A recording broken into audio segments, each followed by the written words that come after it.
Despite the uncertainty of the external environment, the CIE will still be held offline this year as planned in November.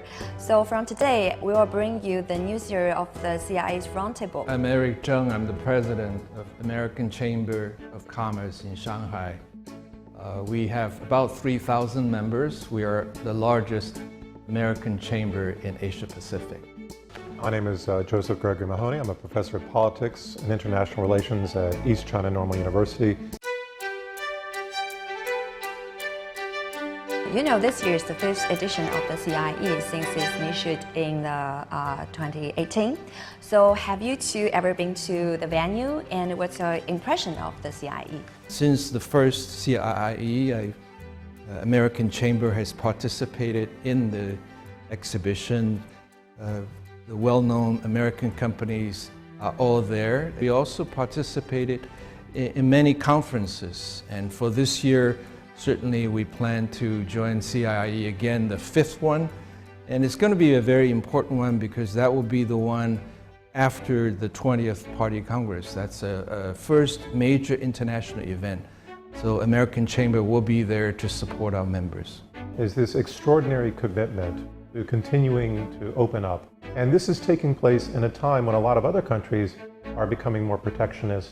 What I find remarkable is the number of other countries and businesses that are using this as their first entry point.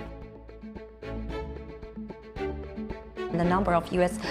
companies participating in CIE increased from 180 to like around 200. So what about this year? In the past 4 years, U.S. companies either ranked #1 in terms of the total number of exhibitors or in terms of total space, exhibition space. And I think this year we'll have similar numbers, and they're all prepared to showcase their best products and services. So really looking forward to the 5th CIE. The #1 objective is really to showcase your brand.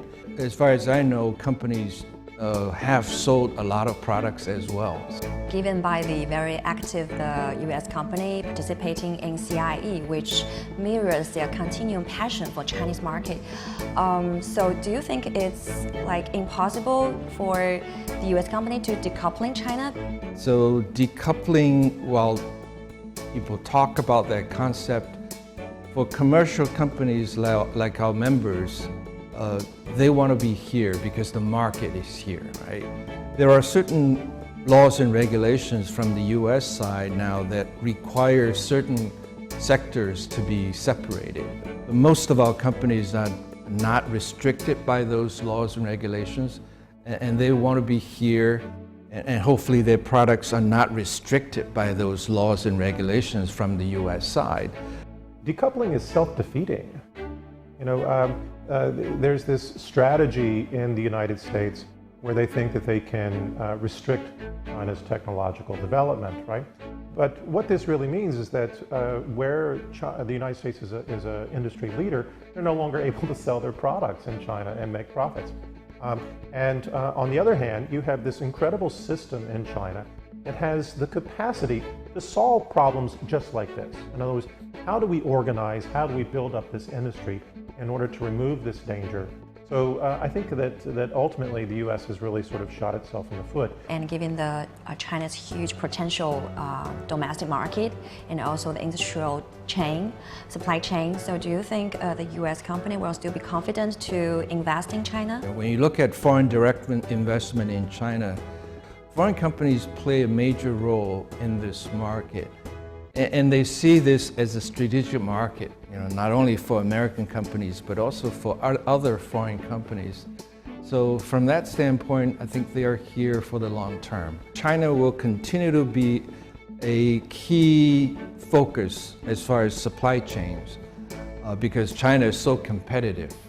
And you just can't find another place like that. You know? So how do you evaluate the Chinese role to like a supporter for globalization? Globalization has been instrumental to China's rapid rise. So China is not interested at all in stopping that, that value, that ability to increase its own economic growth and political growth worldwide. What we've seen, is this new concept of dual circulation, where we're going to try to develop the domestic economy. The other side of dual circulation is that we're going to continue to try to drive as much as possible economic growth and development through continued exports. Thank you for you two to sharing with us very good points. And we are looking forward to seeing you at the upcoming, the 5th edition of CIE. See you.